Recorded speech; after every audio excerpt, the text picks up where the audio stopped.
Hey guys, how's it going? I've been learning a ton of Christmas tunes lately because I got a Christmas gig. And as I've been learning these songs, I've noticed that they use a lot of 6-2-5-1s and 2-5-1s chord progressions. And if you don't know what that is, that's kind of the standard meat and potatoes chord progression as far as jazz goes. And I know that a lot of you have been wanting to get into jazz, but maybe you find learning jazz standards a little bit intimidating or tough. So I figured that digging into the 6-2-5-1 progression was something that you're familiar with, like Christmas songs, will be a fun way to get into it. And if you can learn how to play a 6-2-5-1 really efficiently and easily on guitar, it's going to open the gateway to not only play those Christmas tunes, which is a great time of the year to do that, but it's also going to help you start to play jazz standards too, which is really cool. So I'm literally just on my way to this gig. It's third out of 4 gigs for this. Let me just show you my setup, what I'm using. It's really simple. BB Classic 30, pedal board, and my Gretsch.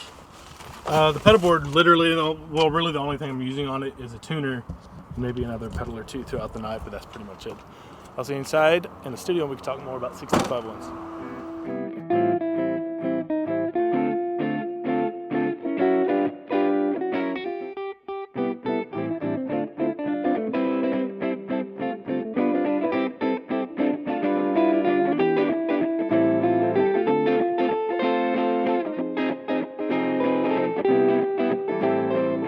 So I have charts for you for all 3 of these songs, and these aren't the only Christmas tunes that use 6-2-5-1s. There are lots of them out there, but they are 3 of the more kind of popular ones. And we're going to be in the key of C major for this lesson. So the 6th chord in the key of C is an A minor.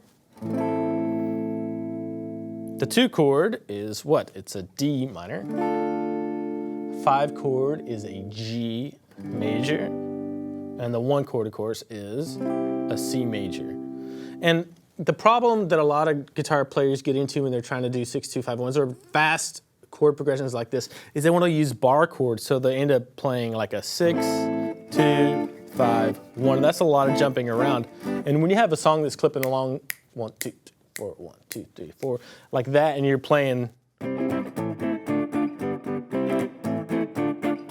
that can be kind of a pain to move that around that fast when you're using bar chords, especially if you get into something like this. C. So what I'm going to do is just go through some simple ways to play 6-2-5-1s, or one particular simple way to play 6-2-5-1, so we don't have to move around very much. But before we get into that, the first tip I have for you when you're playing a 6-2-5-1 is maybe try to use 7th chords to give it a little bit jazzier sound. So instead of playing a C major, maybe I'll play C major 7, because the 1 chord has a major 7 that goes with it. Okay, the 6th chord, it would be normally an A minor, so maybe you could play A minor 7. The 2 chord is normally minor, so instead of playing just a regular D minor, maybe you could play D minor 7. And the 5 chord is normally major. In this case, it would be a dominant 7, so what we can do is take your pinky off of this regular bar chord shape to make it a G dominant 7. So you go from sounding like this to sounding like this. A little bit jazzier sounding. So that's my first tip. If all you know is your bar chords, just make them into 7th chords to give it a little bit jazzier sound. Now, to help you kind of negotiate a 6-2-5-1, it's easier if you memorize the movement of a 6-2-5-1 as kind of one movement, that whole progression. That way you don't have to think about it as much. You memorize it as one unit. And I'm going to play this for you, then I'll explain to you what's going on. One more time. See how my hand didn't really move at all? My fingers just moved around a little bit. Instead of playing this, I played this.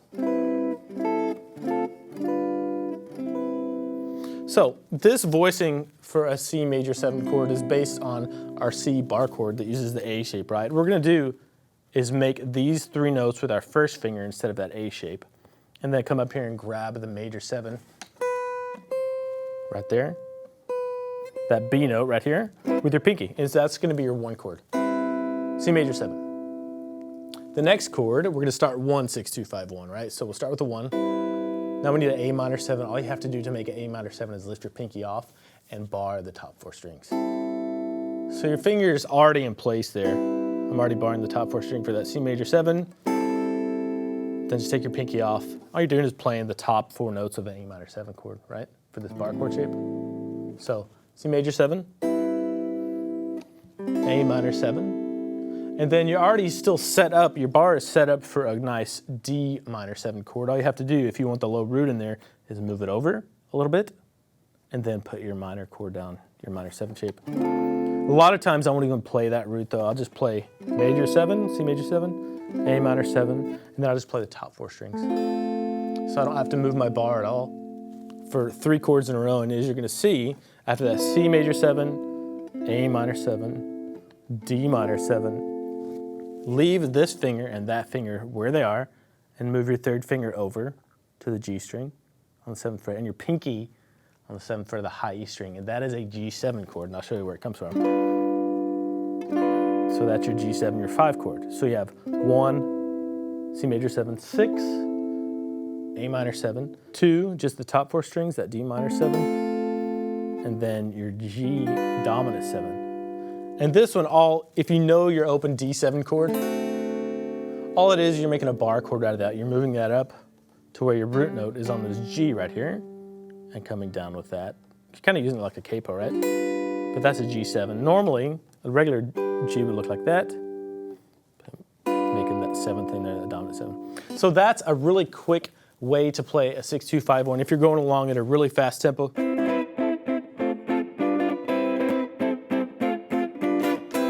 Instead of playing this. Something like that can open the room for some mistakes if you're missing frets or things like that. Something like this, where you kind of have a home base for your index finger,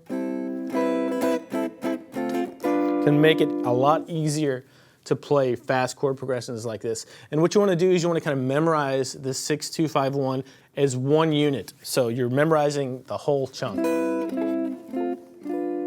Just go over that. And the cool thing about this is if you want to do a 6-2-5-1 in, like say D, just move this whole thing up a whole step.